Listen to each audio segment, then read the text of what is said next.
नाजरीन आदाब। आज हम अपने दर्शकों को एक ऐसी शख्सियत के साथ रूबरू कराने जा रहे हैं जिनका नाम है डॉक्टर नौहरा शेख। हालांकि नौहरा शेख किसी तारुफ की मोहताज नहीं है। हम उनसे बातचीत का यह सिलसिला शुरू करें इसके पहले हम चंद बातें उनके बारे में अपने दर्शकों को बताना चाहते हैं। Doctor Nowhera Shaikh Heera group of companies की MD एवं CEO हैं। नौहरा शेख एक बिजनेस एंटरप्रेन्योर हैं जिनका कारोबार भारत के अलावा कई देशों में संचालित है। वह एक सोशल एक्टिविस्ट भी हैं। डॉक्टर शेख एक एजुकेशनिस्ट भी हैं जो कई तालीमी इदारों को संचालित कर रही हैं। इनके द्वारा संचालित स्कूल कॉलेजों में कई बच्चों को डॉक्टर, इंजीनियर एवं सिविल सर्विसेज की तैयारी के लिए स्कॉलरशिप भी प्रदान की जाती है। वह मजलूम एवं बेसहारा महिलाओं के उत्थान के लिए पिछले 2 दशकों से कार्य करती आ रही हैं। आइए हम आपसे मुलाकात कराते हैं डॉक्टर शेख की। गुड इवनिंग मैम, आप कैसी हैं? जी ठीक हूँ मैम, हाल ही में आपका एक वीडियो सोशल मीडिया पर बहुत तेजी से वायरल हो रहा है जिसमें आप कुछ पुलिस ऑफिसर्स व कुछ बिल्डर्स के साथ वाद विवाद करती हुई नजर आ रही हैं। आप हमारे दर्शकों को बताइए क्या मामला है? जी, ये मामला जो है अपने ही केस को लेकर था और खासकर से जो हीरा ग्रुप के केसेस हुए, जो भी केसेस थे वो इलीगल FIR करके यहाँ पर हाईकोर्ट ने आर्डर दिया और हाईकोर्ट के आर्डर के बाद हमने जो है सुप्रीम कोर्ट में भी जो है उसको फाइट किया और फाइट करने के बाद सुप्रीम कोर्ट में कुछ लोगों ने जो है कुछ मुद्दा उठाए कि जो भी कंपनी के इन्वेस्टर हैं, देन लेन रहेगा तो वो किस तरह से आप जो है उनको दिया करेंगे। तो उस वक्त में जो है हमने सुप्रीम कोर्ट में हमारी जो एक प्राइम लैंड जो हीरा ग्रुप ऑफ कंपनीज की लैंड थी और वो लैंड जो टोली चौकी 7 टोम रोड के ऊपर रहती है, इस लैंड को हम 15 और 16 में रजिस्ट्रेशन करवाया और करीब 200 से ज्यादा करोड़ जो है बैंक से पेमेंट करके जो है ऐसे बिल्डर सैयद अख्तर साहब से जो है वो प्रॉपर्टी को परचेज किया और परचेज करके वो प्रॉपर्टी हमने ये किया। तो उसके बाद मैंने सुप्रीम कोर्ट में कहा कि कुछ लोग कहते हैं कि इतने देना है, कुछ लोग कहते हैं कि 100 करोड़ देना है, कुछ लोग कहते हैं 1 करोड़ देना है, कुछ लोग कहते हैं कि 5000 करोड़ देना है, कुछ लोग कहते हैं कि 50,000 करोड़ देना है, कि जबकि कंपनी के पास किसी के पास भी ऐसा कोई एविडेंस, कोई प्रूफ नहीं था। तो ये 29 जो भी लोग FIR करे थे उनको भी उतना पेमेंट कंपनी ने देना नहीं था। तो मैंने सुप्रीम कोर्ट को ये कहा है कि अगर देना लेने का मामला भी है तो हम जो है हमारे पास एक प्राइम लैंड है कंपनी की और उस लैंड को जो है मैं सेल करूंगी और सेल करके मैं डिपॉजिट कर दूंगी किसके पास? सुप्रीम कोर्ट के पास।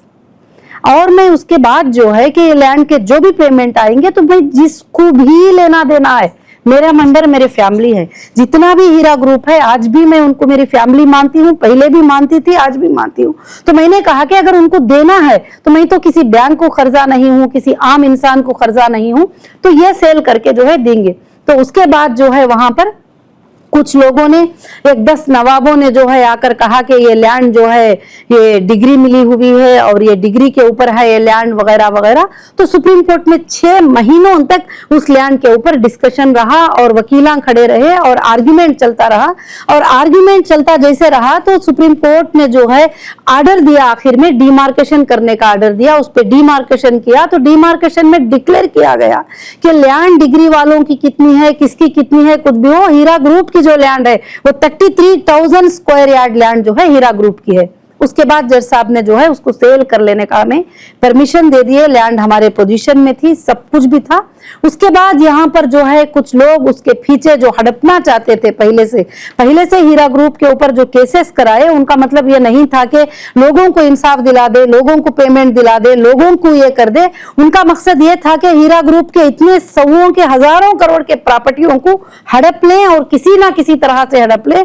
अब देखिए कंप्लेंटर जाके कंप्लेंट लिखता है कि मुझे जो है मैंने हीरा ग्रुप में ये पैसे इन्वेस्ट किया है और हीरा ग्रुप ऑफ कंपनीज ने मुझे 2 लाख रुपये देना है, 2,50,000 रुपये देना है वगैरह, मगर वहां पर पुलिस एक्ट लगा देती है, जो एक्ट दुनिया में किसी पर लगाना नहीं चाहिए वो भी लगा देती है, मतलब उसका कुछ मतलब नहीं है कंप्लेंट का वगैरह। तो ये तो मैं नहीं कहती हूँ, ये हाईकोर्ट ऑफ तेलंगाना ने डिक्लेयर करके ये सारे FIR इलीगल हैं करके बोल के डिक्लेयर किया, हाईकोर्ट का आर्डर हुआ। तो वो आर्डर को लेकर जो है हमने सुप्रीम कोर्ट को गए, सुप्रीम कोर्ट ने आज वो आर्डर दे दिया।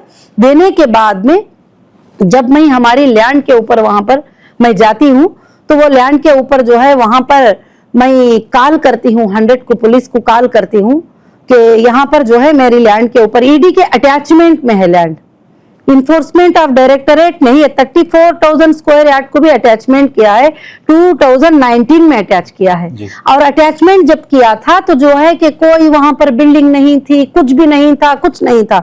उसके बाद अटैचमेंट में होने के बाद भी वहां पर कई बिल्डिंग्स जो है बना दिए गए इलीगल, ना के परमिशन है, ना कोई अग्रीमेंट है, ना कोई सेल अग्रीमेंट है, ना कोई बनाने का अग्रीमेंट है, वहां पर बना दिए गए। और ईडी को भी हमने कई बार इसका कंप्लेंट किया है कि आपके अटैचमेंट में जो है इतनी प्रॉपर्टी पर इंक्रोचमेंट हुआ है, आप इसके ऊपर ध्यान दें करें। तो उसके बाद फिर हम जाते हैं, इस तरह से आने के बाद भी वहां पर जो है जुल्म करते हैं, पुलिस आती है हटा देती है, अपने सिक्योरिटीज को हटा देती है वहां से। और जो भी लोग वहां पर थोड़ा गुंडा टाइप के लोग होते हैं, जमीनों को कब्जा करने वाले होते हैं, वो लोग जब उधर आते हैं तो मैं खुद वहां जाती हूँ। मैं जब 100 को कॉल करती हूँ तो पुलिस आके कहती है मैडम तुमने ट्रेसपास कर दिया। मैं बोली लैंड मेरी है, डॉक्यूमेंट्स मेरे पास है, आपको चाहिए तो वीडियो भी बता सकती हूँ कि डॉक्यूमेंट्स मेरे पास ही, लैंड मेरी है, मैं कैसे ट्रेसपासर होती हूँ। वहां एक चाय बेचने वाला बंदा आकर मेरे सामने खड़ता है तो कहता है कि ये मेरी लैंड है, मैं यहाँ पर हूँ। तो मैं बोलती हूँ उसके पास क्या डॉक्यूमेंट्स है, आप पूछिए, थोड़ा चेक करिए। तो कहते हैं कि नहीं उसके पास कोई डॉक्यूमेंट्स नहीं, मगर उन्हें खड़ा है ना वहां पर, यानी जो भी जैसा भी खड़ा रहेगा तो वो उसकी तरह की है।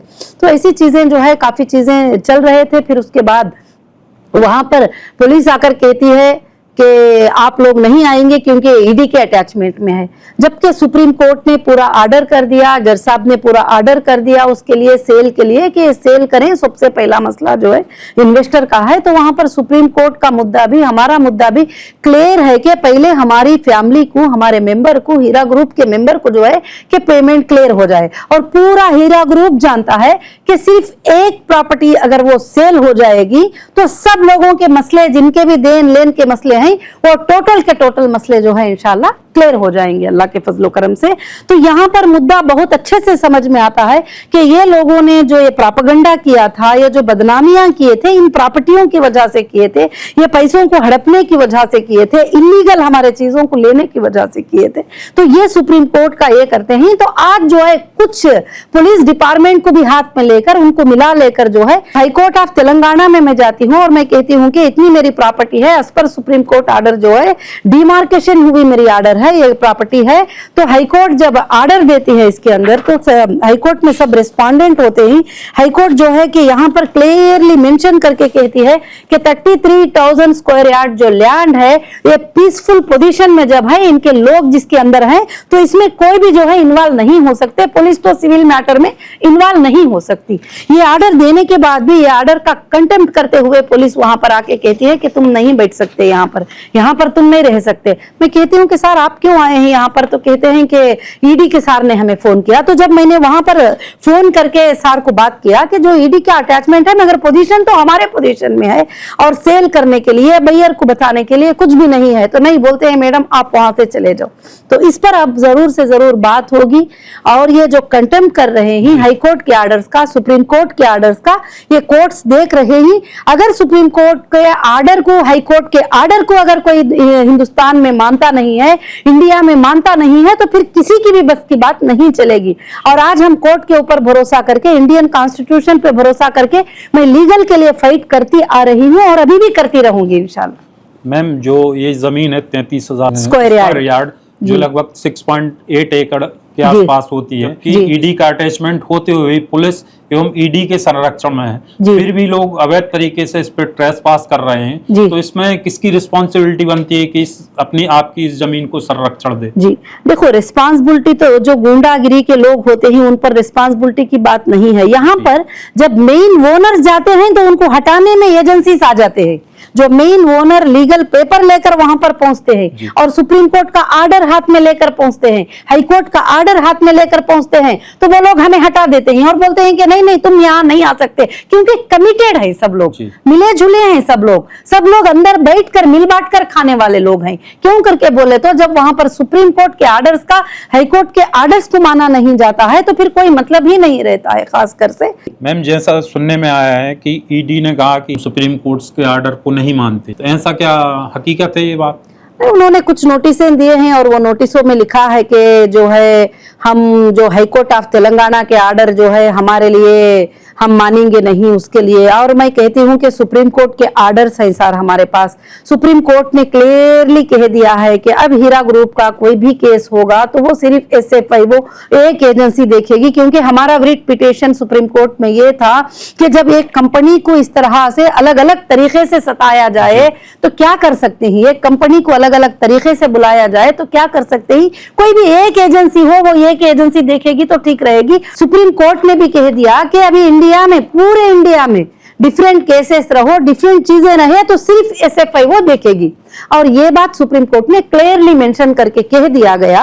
तो फिर भी कहते हैं कि हमको सुप्रीम कोर्ट का आर्डर ये नहीं है और हाई कोर्ट का आर्डर भी जो है हम नहीं मानते। तो अब ये बात आगे चलकर हम कोर्ट में फाइट करेंगे इसको। आजकल आपकी कंपनी हीरा ग्रुप के लिए सोशल मीडिया पर बहुत सारे यूट्यूबर्स भी कंपनी के अगेंस्ट प्रोपोगेंडा चला रहे हैं, जिसमें कुछ इन्वेस्टर्स को साथ में लेके कंपनी के अगेंस्ट बहुत सारी मिसकंसेप्शन फैला रहे हैं। तो इसके पीछे क्या वजह है और कौन लोग हैं? यहाँ की सुनने में आया है कि यहाँ के मेंबर ऑफ पार्लियामेंट व केसीआर गवर्नमेंट के कुछ लोग भी इसमें इन्वॉल्व हैं।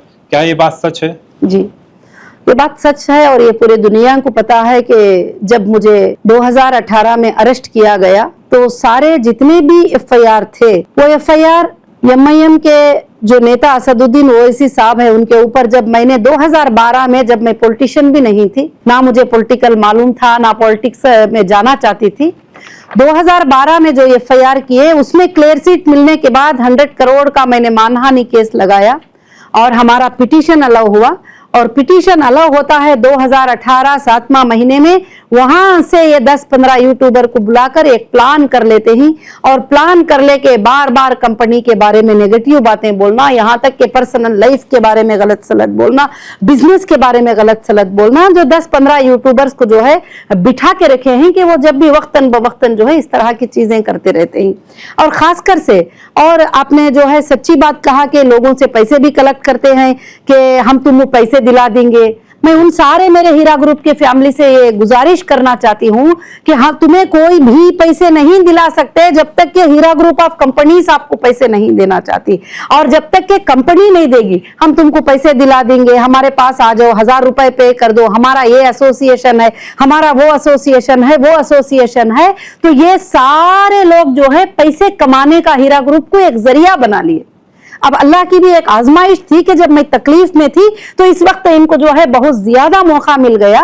तो इसलिए मैं मेरे पूरे मेंबर्स को बताना चाहती हूं कि जब तुम्हारी कंपनी के पास सोर्सेस हैं, जब तुम्हारी कंपनी देना चाहती है, पहले दिन से वही पुकार रही है। आज सबको नजर आ रहा है कि कौन ये पैसे पे होने नहीं दे रहे हैं।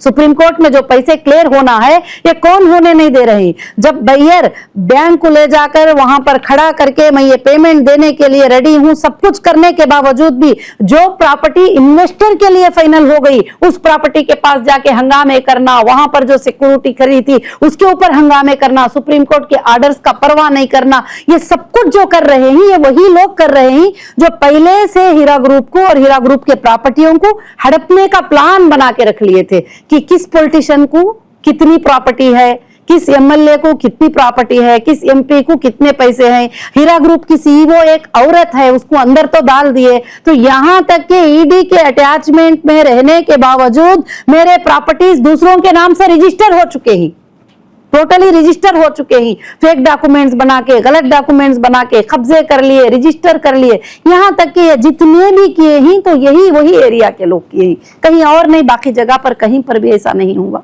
मैम, आपको सुप्रीम कोर्ट से ऑर्डर मिला है कि आप अपने अकाउंट उन्होंने डिफ्रीज कर दिए हैं और आपकी जो भी प्रॉपर्टीज हैं डिटैच कर दी हैं। यहाँ तक कि आपको ये भी बोला गया कि आप अपने प्रॉपर्टीज के लिए बायर ढूंढें और उसको सेल करें। फिर आपको क्या दिक्कत आ रही है कि आप अपने इन्वेस्टर्स को पैसे देने में क्या प्रॉब्लम का सामना करना पड़ रहा है? देने के मामले में तो मैं ये कहूंगी कि जब सुप्रीम कोर्ट का ऑर्डर हुआ 240 अकाउंट जो हीरा ग्रुप के ही इनको डिफ्रीज करो, तो उसमें से जो अकाउंट को पॉसिबल हो सका डिफ्रीज किया एजेंसियों ने, कुछ एजेंसियों ने लेटर दिया और कुछ एजेंसियां जो महाराष्ट्र और आंध्र प्रदेश के जो भी एजेंसीज हैं, वो एजेंसीज ने लेटर नहीं दिए, तो कुछ अकाउंट जो है अभी तक उसके डीफ्रीज नहीं हुए। जिस अकाउंटों में डीफ्रीज हुए हैं कि डीफ्रीज होने के बाद में जो है हमने इन्वेस्टर को टोटल पेमेंट क्लियर करके सुप्रीम कोर्ट में उसका स्टेटमेंट सबमिट कर दिया है। मैम, जैसा कि आपने अपने वीडियो में बोला कि हाई कोर्ट के मामले का उल्लंघन हुआ है, तो क्या मामला है? जो हिंदुस्तान की सबसे बड़ी कोर्ट सुप्रीम कोर्ट के आर्डर से डीमार्केशन होती है, पुलिस प्रोटेक्शन में होती है, एजेंसियों के इसमें होती है, एजेंसियों के देखरेख में होती है, एजेंसीज के पूरे आईओस वहां अटेंड करते हैं और उनके अंदर वो उसका नाप सब होता है, डीमार्केशन होता है और उसके बाद हैंडओवर करती है सुप्रीम कोर्ट और उसके बाद बायर को बेचने के लिए करती है। बायर खुद इम्प्लीमेंट होते हैं और उसमें खरीदने के लिए जाके बात करते हैं, तो उस चीज के ऊपर कब्जे जमाते हैं। तो जब मैं जाती हूँ पुलिस के पास कंप्लेंट लेकर, तो कभी मेरा कंप्लेंट होता नहीं है, ना कोई एक्शन होता है और वो उठा के पीछे डाल देते हैं। जैसे आपने सवाल किया कि जैसे एमआईएम का हाथ था, कि जाहिर से बात है कि केसीआर साहब के सपोर्ट के बगैर तो एमआईएम इतना बड़ा काम तो नहीं कर सकती थी। ईडी ने खुद तो इन्वॉल्व नहीं हुआ, सीसीएस ने 170 एफआईआर में उनको रिक्वेस्ट किया कि हमको समझ में नहीं आ रहे हैं ये ट्रांजैक्शन, आप चेक करो इसके बारे में, उसके बाद वो एंट्री हुए। मैम, इस वीडियो में आपने बोला कि यह प्रॉपर्टी मैंने अपने इन्वेस्टर्स के लिए रखी है, इसका क्या मतलब है? उनके पैसे कब तक लौटा पाएंगी?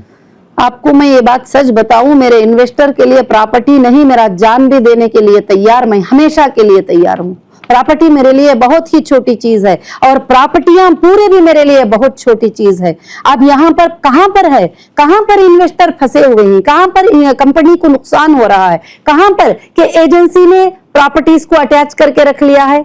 चलो भाई, हम कुछ प्रॉपर्टियां सेल कर देंगे और सेल करके इस मसले को हल कर देंगे, तो वहां अटैचमेंट आ जाता है, वहां अटैचमेंट आ जाते। चलो भाई, इसके अंदर अकाउंट्स हैं तो उसको फ्रीज करा के रखे हुए हैं, तो बहुत सारी चीजें हैं। तो क्या हीरा ग्रुप के पास नहीं है क्या एजेंसियां के खेल जो इसके ऊपर चल रहे हैं?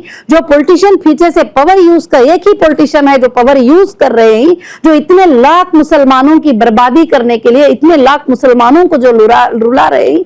आज पूरे कोर्ट्स को ये बात पता है, पूरे लीगल को ये बात पता है कि कंपनी के पास अगर 100 रुपये देना है तो 1000 रुपये मौजूदगी, मगर देने के दरवाजे खोलने के लिए ये लोग पूरे पे अभी भी डालते, अभी भी वो आड़ आ गए, वो ऑब्जेक्शन कर लिए, ये ऑब्जेक्शन कर लिए, यही बात हो रही है। आज भी अल्हम्दुलिल्लाह खाली सिर्फ ईडी का अटैचमेंट हटा दें और आज भी ईडी का अटैचमेंट, तो कौन से सोर्सेस की कमी है हीरा ग्रुप के पास? कौन से सोर्सेस की कमी है? घंटों में खत्म हो जाएंगे सारे मसले, दिनों की जरूरत नहीं, घंटों में खत्म हो जाएंगे। सिर्फ एक वो आर्डर का इंतजार है सुप्रीम कोर्ट के, बस। मैम, जो भी आप आरोप लगा रही हैं पॉलिटिकल लीडर पे, तो उसके लिए आपके पास कोई प्रूफ है क्या? जी, प्रूफ तो बहुत सारा है। अभी यही मैंने बताया था कि 2012 का जो एफआईआर था उसको लेकर जो है मैंने 100 करोड़ का जो केस डाली थी, वो 100 करोड़ का केस भी जो है उनके ऊपर फाइनल हो चुका। यहाँ तक कि उन्होंने कहा कि नहीं, अब उनके ऊपर केस है, तो कोर्ट ने खुद कहा है ये केसेस, ये 100 करोड़ के केस से बचने के लिए बनाए गए थे, ये केसेस 100 करोड़ के केस से जो है बचने के लिए बनाए गए थे, सब ने कहा। और ये पूरे हिंदुस्तान को क्या सबको मालूम है। अब जो इंटरनल एजेंसियां भी इस चीज को इन्वेस्टिगेशन कर रहे हैं, उन एजेंसियों को भी अब ये बात पता चल गई है कि किसके पीछे से किसका हाथ था, किसने जुल्म किया है हीरा ग्रुप के ऊपर। मैम, हीरा ग्रुप और उसके निवेशकों के बीच लेन देन का यह मामला कब खत्म होगा? आप इस अपने कारोबार को क्या फिर से शुरू कर पाएंगी? देखिए, अल्हम्दुलिल्लाह हीरा ग्रुप के जो मेंबर हैं वो मेरी फैमिली है और 1998 से 2018 तक लगभग कितने साल हुए? 20 साल, 22 साल, 20 साल जी। एक दिन भी कभी मेरे मेंबर को, एक मेंबर को आके बोलने को बोलो कि हीरा ग्रुप ने हमें पेमेंट नहीं किया था, या हीरा ग्रुप ने जो गोल्ड यूनिट परचेस किए थे वो गोल्ड हमें सेंड नहीं किया था, और हीरा ग्रुप ने पेमेंट लेके हमें प्रोडक्ट नहीं दिया, एक छोटा सा कंप्लेंट भी 18 तक आप बता लीजिए, आप बता लीजिए। तो इतनी अमानतदारी और इतनी वफादारी से मैंने काम किया है। आज भी अल्लाह का फजल है कि बहुत सारे मेंबर मेरे साथ खड़े हुए हैं और वो कहते हैं कि आपा हम तुम्हारे साथ हैं, तुम बिजनेस को स्टार्ट करो, हम तुम्हारे साथ हैं, हम चलेंगे। भले वो लेवल पर चल भी नहीं सके तो अब जो मेरे मेंबर मेरे साथ आए हैं, बिजनेस में जुड़ रहे हैं, अल्हम्दुलिल्लाह उतना बड़ा नहीं तो क्या हुआ, छोटा भी हम लोग वो बिजनेस को चल रहे हैं लेकर, इंशाअल्लाह आगे के दिनों में ये बहुत बड़ा होगा। जैसा कि आपने बोला कि हीरा ग्रुप के इन्वेस्टर्स के लिए हमने कुछ प्रॉपर्टी रखी है, तो इसके लिए क्या एश्योरेंस है कि आप उनकी उस प्रॉपर्टी को बेच के उनका पैसा दे पाएंगे? अभी मैंने इसीलिए जवाब दिया कि हीरा ग्रुप की प्रॉपर्टी नहीं है, हीरा ग्रुप के लिए और मेरे मेंबर्स के लिए प्रॉपर्टी क्या, मेरा जान भी हाजिर है। मैंने 1000 बार ये बात हर सवाल के जवाब में दी हूँ। और हीरा ग्रुप के मेंबर को आज भी वो तकलीफ नहीं है और आज भी उनको कोई मुश्किल नहीं है। अगर है तो ईडी का अटैचमेंट है तो एजेंसियों के ऑब्जेक्शंस हैं, है तो एजेंसियों के जरिए से उन तक उनका माल नहीं पहुंच रहा है, उन तक वो चीजें क्लियर नहीं हो पा रहे हैं। ईडी आप कह रही हैं, पर ईडी को सुप्रीम कोर्ट ने कब का एम्बार्गो लगाया है? जी, ईडी को हर एजेंसी को एम्बार्गो लगाया है सुप्रीम कोर्ट ने, मगर कोई भी जो है सुप्रीम कोर्ट के आर्डर को जो है नहीं मानते हैं। हमने भी आज तक जो है कंटेम्प्ट ऑफ कोर्ट नहीं लगाया है। अब आगे चलकर कोई भी कंटेम्प्ट ऑफ कोर्ट करेंगे, कोर्ट के आर्डर का कंटेम्प्ट करेंगे, तो जरूर से जरूर जो है हम कंटेम्प्ट ऑफ कोर्ट लगाएंगे जरूर से, और जाएंगे कंटेम्प्ट ऑफ कोर्ट में, जो कि सुप्रीम कोर्ट के आर्डर को जो है खिलाफ कर रहे हैं। मैम, आपने अपनी कंपनी लगभग 20 वर्षों से जो आप चला रही थी, अचानक आपके जेल जाने के बाद उस कंपनी का जो नुकसान हुआ है और कंपनी के से जुड़े हुए जो भी इन्वेस्टर हैं, तो उनका अभी तक प्रॉफिट नहीं मिला है, तो लोग अपनी ओरिजिनल प्रॉफिट वापस चाहते हैं, तो इसके बारे में आपने क्या सोचा? देखिए, जिस दिन कंपनी स्टॉप हुई है और उस दिन जो हालात जैसे थे, प्रोडक्ट की जगह प्रोडक्ट, बैंकों की जगह बैंक, प्रॉपर्टीज की जगह बैंक, ट्रांसैक्शन की जगह ट्रांसैक्शन रुके हुए हैं। जैसे अल्लाह ने रिलीज करेगा, अगर उनके पेमेंट के प्रॉफिट के साथ अगर उनके पेमेंट हमारे पास है, तो हर चीज मेरे मेंबर को वैसे ही वापस होगी और कभी उनके साथ नाइंसाफी नहीं होगी मेरे मेंबर के साथ। और 20 साल के जिंदगी में कभी 100 रुपयों की नाइंसाफी मैंने कभी नहीं किया है, ना कभी हमारी कंपनी करेगी उनके साथ, और डिक्लेयर करूंगी मैं सारे चीजों को। मैम, आप अपने आप को और हीरा ग्रुप के इन्वेस्टर्स को इस समय कहाँ देखती हैं? इन सब का मुस्तकबिल क्या है और आपका विजन क्या है? अल्हम्दुलिल्लाह, हीरा ग्रुप के इन्वेस्टर को और मेंबर को, हीरा ग्रुप की फैमिली का मुस्तकबिल में बहुत अच्छा देख रही हूँ। भले तकलीफों के जरिए से हमें कुछ दिन रुका लिए ही, कुछ दिन नुकसान उठाने को ये किए ही, मगर हीरा ग्रुप का फ्यूचर जो है बहुत वाइट रहेगा, क्योंकि ये सारे एजेंसियां के इन्वेस्टिगेशन करने के बाद भी आज तक भी जो है हमारे खिलाफ कोई सबूत, कोई प्रूफ किसी के पास भी आज तक भी नहीं है।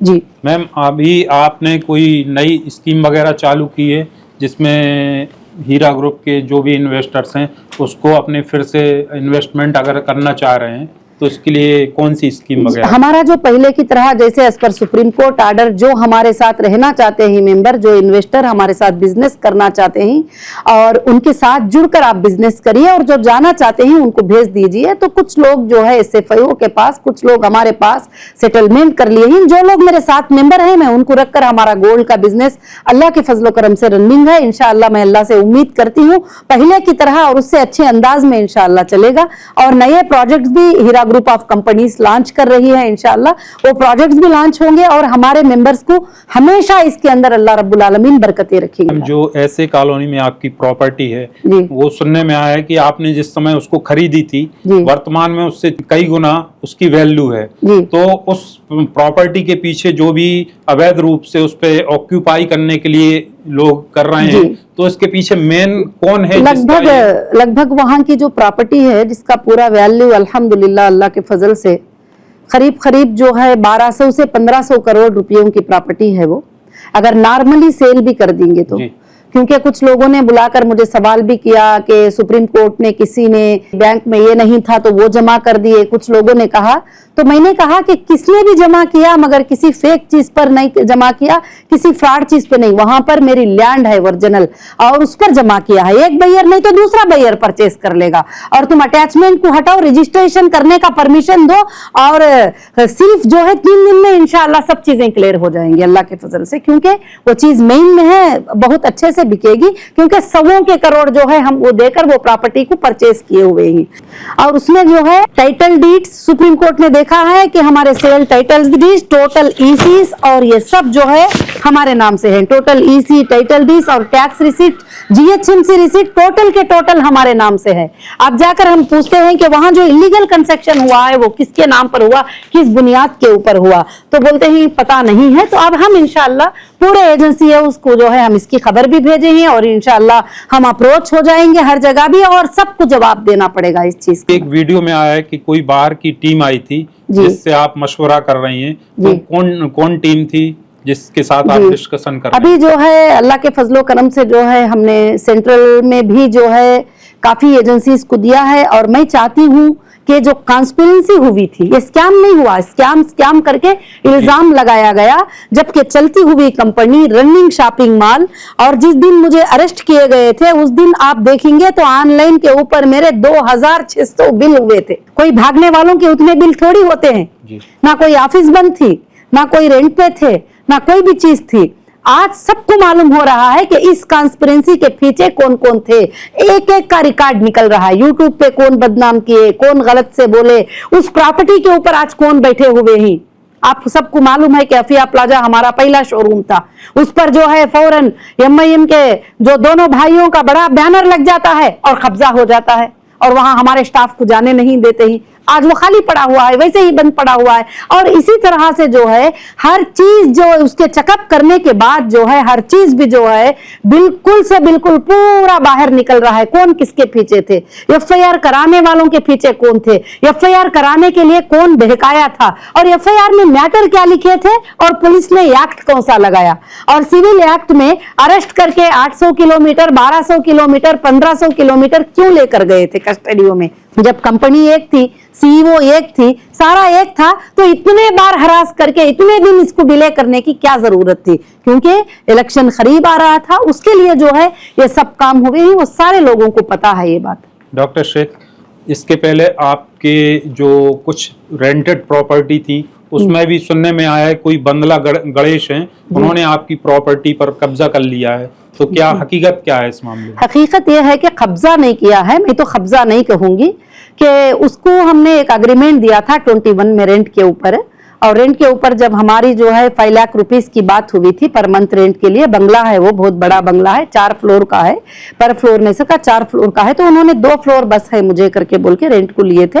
तो उसके बाद वो रेंट को देने के बाद में उन्होंने जो है नहीं मैं ये फ्लोर का नहीं दूंगा, वो फ्लोर का नहीं दूंगा करके काफी चीजें ये करके, खाली करने में टाइम है करके, रेंट को मैं हूँ उसके अंदर, मुझे खाली करने में अभी टाइम लगेगा करके, क्योंकि बड़े रेंट की प्रॉपर्टी है, छोटे रेंट में रहने के लिए जो है पूरा वो कोशिश कर रहा है, और उसके लिए हम भी कोर्ट में गए, कोर्ट में हमें जरूर इंसाफ मिलेगी। तो अभी वही लोग उस प्रॉपर्टी पे ऑक्यूपाई हैं या उन्होंने खाली कर दिया? नहीं, अभी भी वही लोग हैं और कोर्ट में बात चल रही है और कोर्ट बहुत जल्द फैसला लेगी, इविक्शन ऑर्डर देगी कोर्ट इंशाल्लाह। मैम, अपने दर्शकों को क्या मैसेज देना चाहती हैं कि वो कब तक अपनी जो भी इन्वेस्टमेंट है वापस पाने की उम्मीद रखें? सबसे पहली बात है कि जितने भी लोग इन्वेस्टर थे, कई लोगों को कंपनी गोल्ड के रूप में, पेमेंट के रूप में सेटल करी है, आज तक भी सेटल करती आ रही है जितने पॉसिबल हो।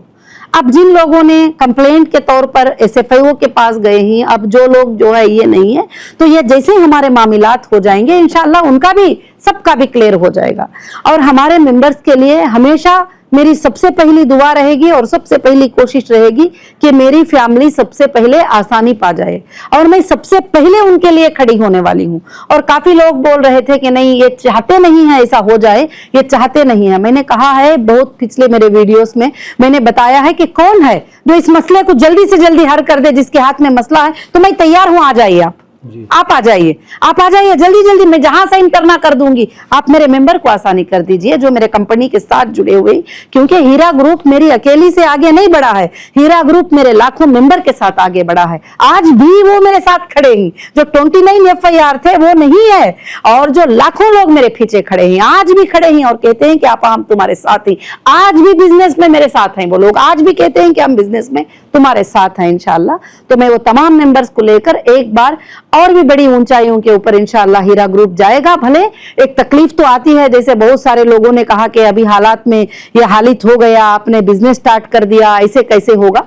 तो मैं उन सबको यही बात बताई कि देखिए, एक बस का एक्सीडेंट होता है तो हम ट्रैवल करे बगैर नहीं रुकते, एक फ्लाइट का एक्सीडेंट होता है तो दूसरे फ्लाइट में बैठे बगैर नहीं। तो जहां पर हमारा एक पेमेंट में रुकाव है, जहां हमारे एक प्रोडक्ट का रुकाव है, जो जिन्होंने भी पहले इन्वेस्ट किया था या तो प्रॉपर्टी पे या तो गोल्ड पे, जो भी है वो पेमेंट्स हैं, अब उनको जब देने का भी वक्त आएगा तो कोर्ट का जैसा डिसीजन होगा इंशाअल्लाह उनका सब कुछ रिलीज हो जाएगा।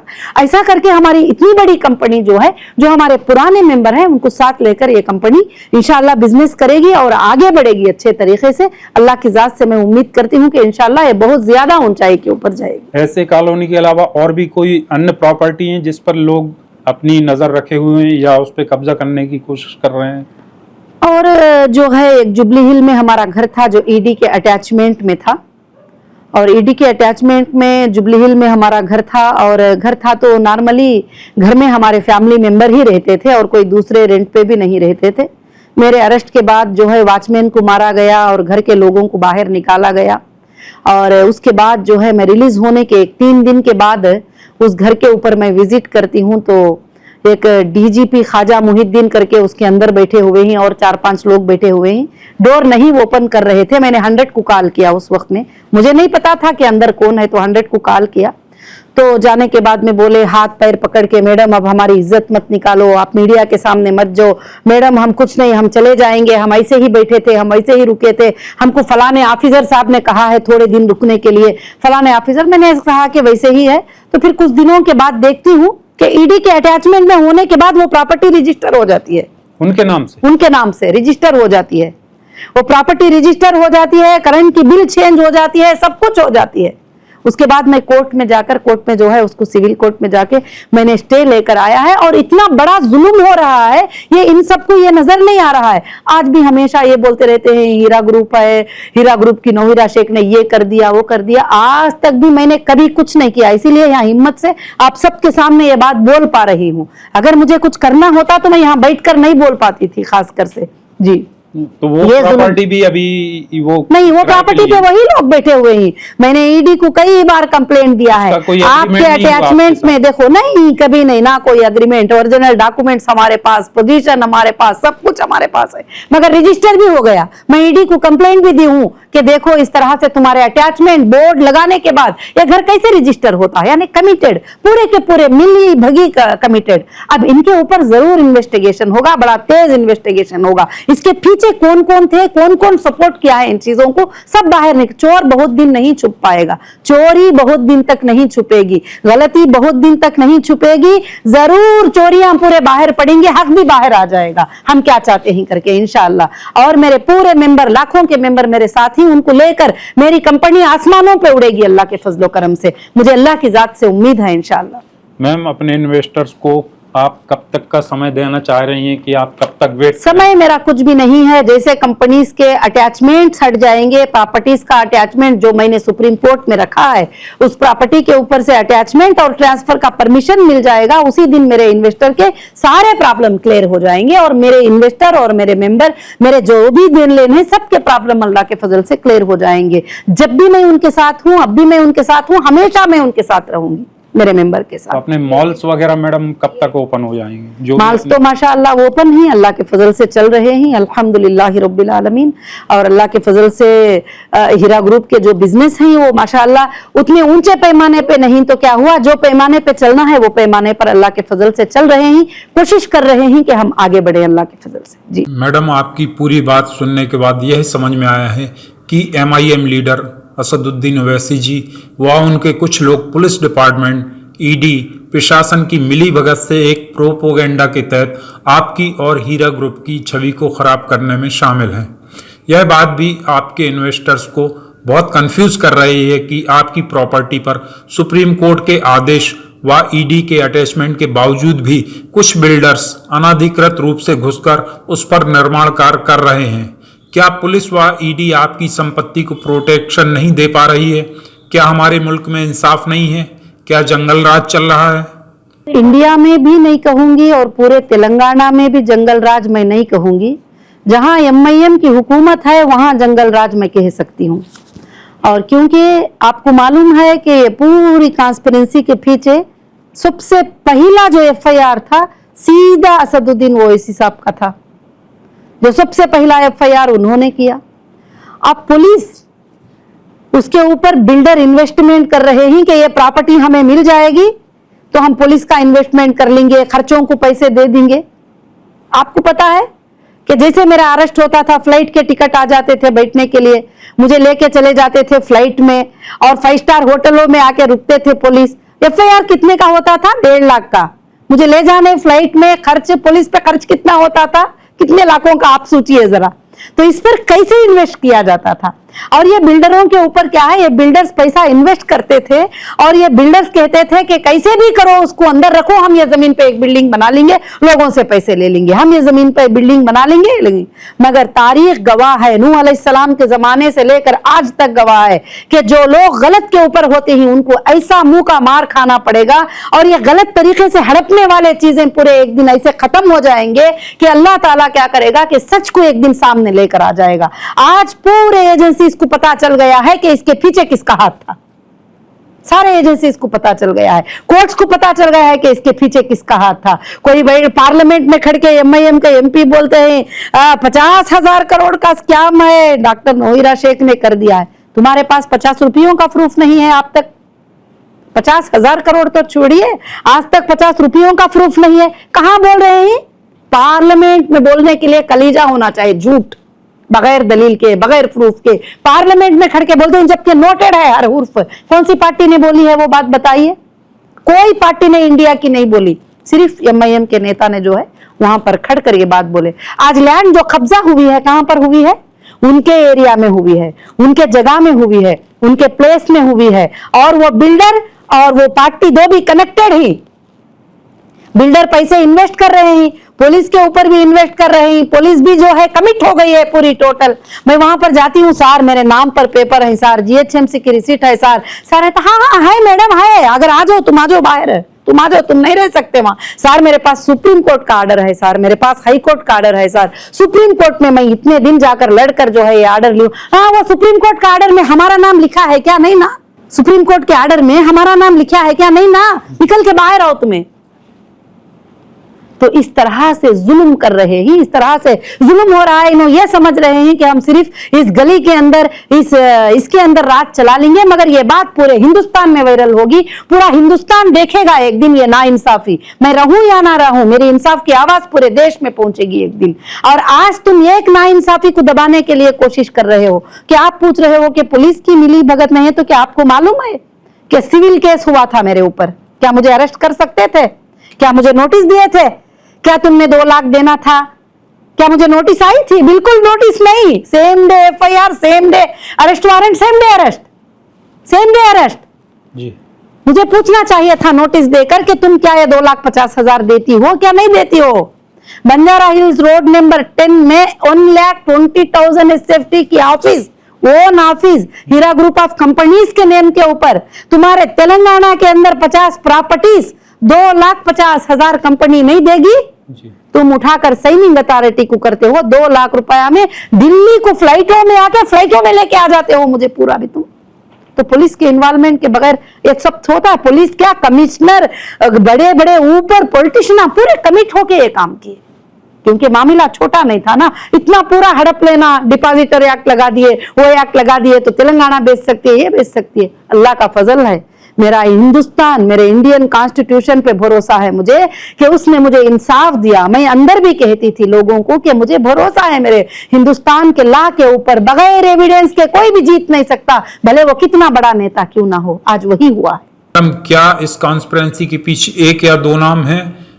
उस बिल्डर का नाम बताएं जिन्होंने अनाधिकृत रूप से आपकी जमीन में घुसकर निर्माण कार्य किया। देखिए, इस नाम के पीछे जो है, इस काम के पीछे जिसका हाथ है वो पूरी दुनिया को मालूम है। पूरे ये जितने यूट्यूब पर बैठी किसका नाम पुकारती? एमआईएम का नाम पुकारती।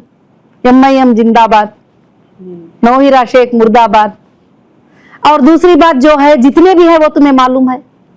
अब बिल्डर का तो आपको पता है कि जिसने सेल किया, जिस बंदे ने, सैयद अख्तर साहब ने मुझे जो प्रॉपर्टी सेल करे और सेल करके 200 करोड़ रुपए चेक्स के साथ लिए, चेक्स का है प्रूफ वहां पर डीडी के साथ, बैंक में जो है प्रूफ के साथ लिए, और भी कुछ रजिस्ट्रेशन बैलेंस थे, और भी 85 करोड़ उन्होंने देना बैलेंस था, और ये सब कुछ रहते हुए फिर भी ये जो प्रॉपर्टी सेल हुई उसके ऊपर कब्जा भी वही करवाते हैं वहां पर, कोई दूसरे नहीं है, क्योंकि सारी दुनिया को मालूम है ये बात, कोई दूसरे कब्जा नहीं करवाते हैं।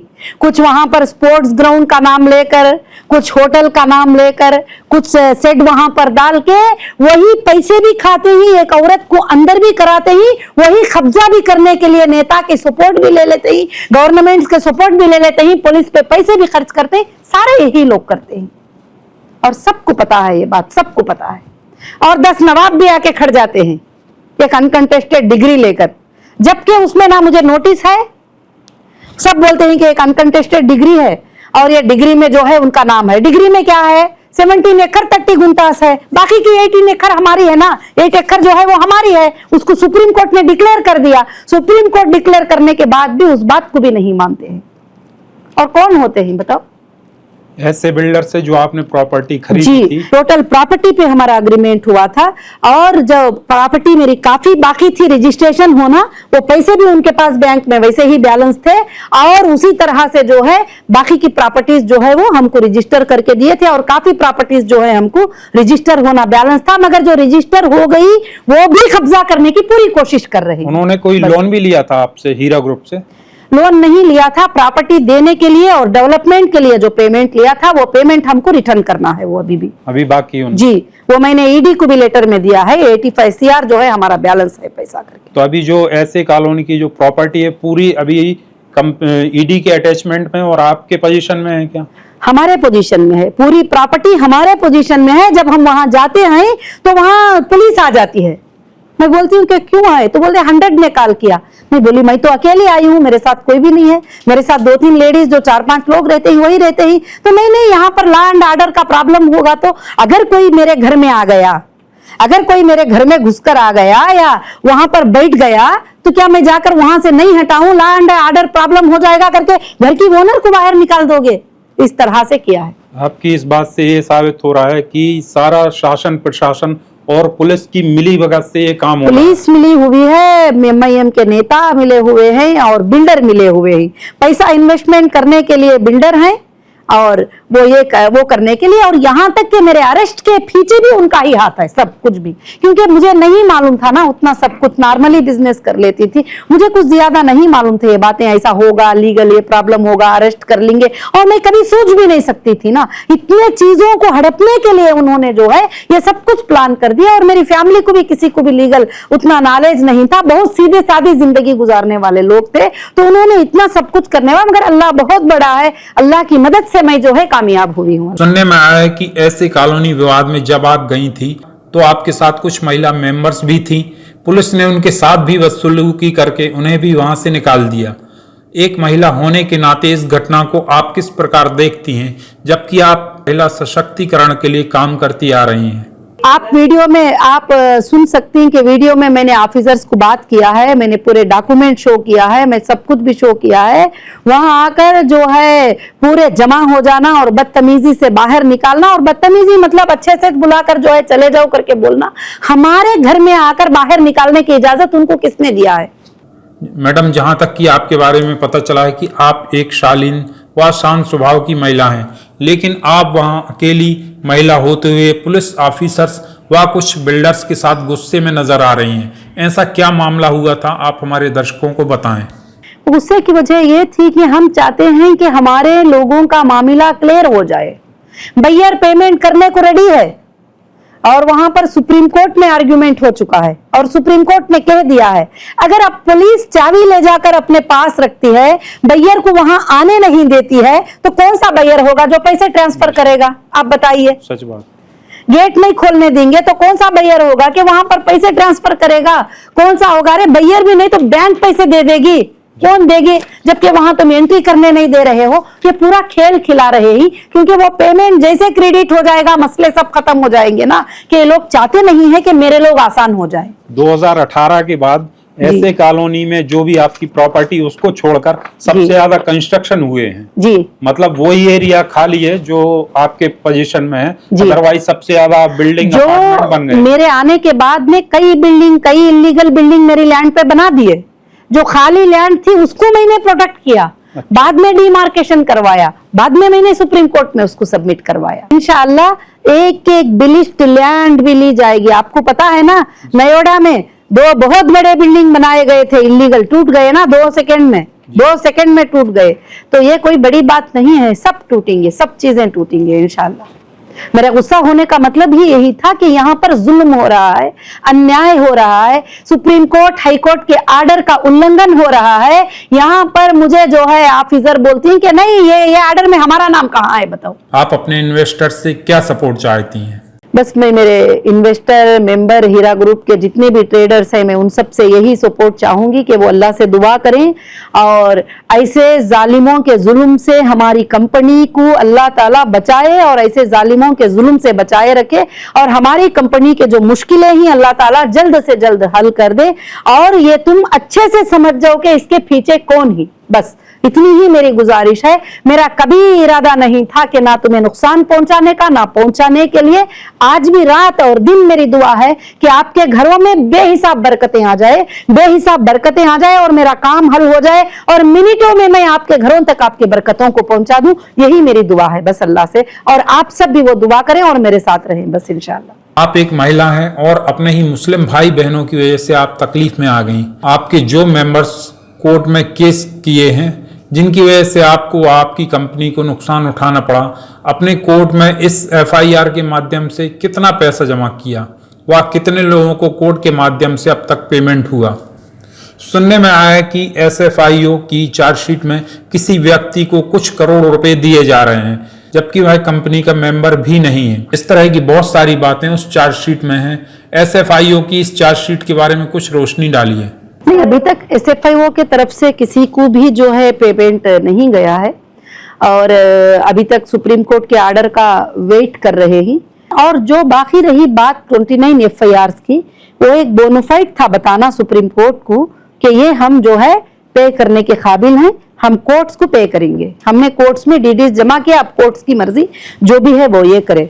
मगर जिन्होंने भी एफआईआर किया अपने कॉन्ट्रैक्ट को ब्रीच करते हुए किया, अपने कॉन्ट्रैक्ट को तोड़ते हुए किया, जबकि उन्होंने साइन किया है कि नफा और नुकसान में हम हिस्सेदार हैं और हर जगह लिखाए हैं कि 30% प्रॉफिट देने को कहा, देती करके बोले 40%। कब कहा कंपनी ने? हर एग्रीमेंट में है। चलो तुम पढ़े लिखे नहीं तो तुम्हारा बेटा तो पढ़ के सुना दिया होगा, तुम्हारी बहन तो पढ़ के सुना दी होगी, तो उसमें लिखा है कि पॉइंट नंबर 12 में नफा और नुकसान में भी तुम हिस्सेदार हो। नफा अगर प्रॉफिट आएगा, लॉस आएगा, दो में भी तुम हिस्सेदार हो। तो फिर कॉन्ट्रैक्ट को ब्रीच भी नहीं कर सकते और आज पेमेंट करते ही कल एफआईआर करते ही, जबकि तुम्हारी मुद्दत 1 साल की होती है तो उसके अंदर तुम कर ही नहीं सकते। बहुत सारे चीजें ही आगे चलकर सुप्रीम कोर्ट में सारे मुद्दों पे बात उठेगी, एफआईआर पे बात उठेगी, सब चीजों पे बात उठेगी। सुना है कि बहुत सारे मेंबर्स ने एसएफआईओ में अपना एफिडेविट भी सबमिट किया है कि वह कंप्लेंट करने वहां नहीं गए थे, लेकिन उनका नाम इसमें कैसे सामने आया? एसएफआईओ ने चार्जशीट जो सबमिट किया है कि वो चार्जशीट में उन्होंने, यानी फाइनल रिपोर्ट, चार्जशीट नहीं बोलते, एफआईआर हो तो चार्जशीट बोलते हैं, वो एक फाइनल रिपोर्ट सुप्रीम कोर्ट को सबमिट किए ही। और फाइनल रिपोर्ट में जो है उन्होंने उस रिपोर्ट में ये सबमिट किया है कि लगभग जो है इतने लोगों की लिस्ट हमारे पास है वगैरह। तो एसएफआईओ को भी एक फॉर्मेट दिया गया था कि मैंने वादा करके आई हूं कि अटेस्टेड जो बंदे ओरिजिनल डॉक्यूमेंट्स लेकर पहुंचते ही हमारे जो मेंबर हैं उनको मैं क्लियर सेटलमेंट करने को तैयार हूं। मगर एक्सेल सीट को पेमेंट तो मैं नहीं कर सकती। एक्सेल सीट का जो पेमेंट होता है, एक्सेल सीट में नेम पेमेंट, एक्सेल सीट तो मैं भी बना सकती हूँ, वो भी बना सकते हैं, ये भी बना सकते हैं।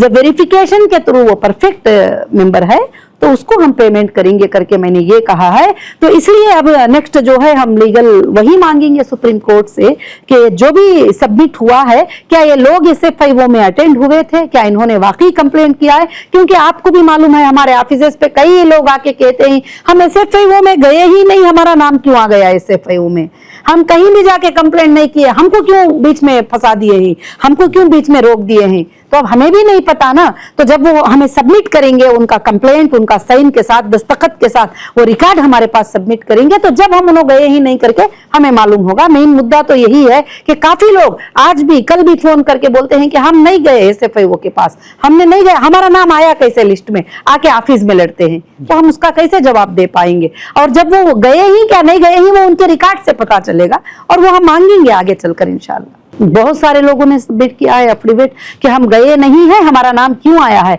और हमारा सेटलमेंट 10 साल पहले हो गया है, मगर आया क्यों है हमारा नाम? 5 साल पहले एसएफआईओ के लिस्ट में जो लोग हैं, 5 साल पहले पेमेंट सेटलमेंट हो गया है, क्यों आया है हमारा नाम? 4 साल पहले हो गया है, क्यों आया है हमारा नाम? तो वो क्यों आया है अब कोर्ट में ही डिक्लेयर होगा वो। अब हम कुछ नहीं बोल सकते उसके बारे में, क्योंकि कोर्ट है, कोर्ट के बारे में मैं कुछ कहना नहीं चाहती, वहां हमारा आर्ग्यूमेंट होगा इस बारे में इंशाल्लाह। हीरा कैसे साबित करेगी कि उसने इन लोगों को पेमेंट दिया है जिनमें इनका नाम आया है? साबित के लिए तो सबसे पहली बात है कि हीरा ग्रुप ने, पूरी दुनिया जानती है, ना कभी हाथ में ली थी ना कभी हाथ में दी थी, अकाउंट से ली थी, अकाउंट से दी थी। तो अकाउंट स्टेटमेंट निकाल लो, साबित हो जाएगा इंशाल्लाह। कोई झूठा इंसान तो खड़ा ही नहीं हो सकेगा, कोई गली में घूमने वाला नहीं बोल सकेगा, और हम बैंक की सर्टिफिकेट लेके उनका वेरिफिकेशन करेंगे नीट से। बड़ी आसानी है हीरा ग्रुप में, अल्हम्दुलिल्लाह, शुक्र अल्लाह का। इन्वेस्टर्स का डाटा जो रिकवर नहीं हुआ था, तो क्या वो रिकवर हो चुका है? अभी भी रिकवर नहीं हुआ है, ना एफएसएल ने हमें कोई डेटा सबमिट किया है, और जो भी ये एक्सेल सीट हम देखते हुए घूमते ही, वो हमारे कंप्यूटर से जनरेट की गई किसी डेटा में मिली हुई सीट है। डेटा में क्या होता है? डेटा में उन्होंने गोल्ड परचेस किया, उन्होंने फूड प्रोडक्ट परचेस किया, और उन्होंने हमारे प्रोडक्ट परचेस किए, क्या टेक्सटाइल परचेस किए, उनका बैलेंस क्या है, ये होता है। वहां पर कुछ नहीं है, खाली नेम और नंबर, पेमेंट। क्या वो पेमेंट हम उनको देना है, क्या वो हमको देना है, वो भी नहीं है।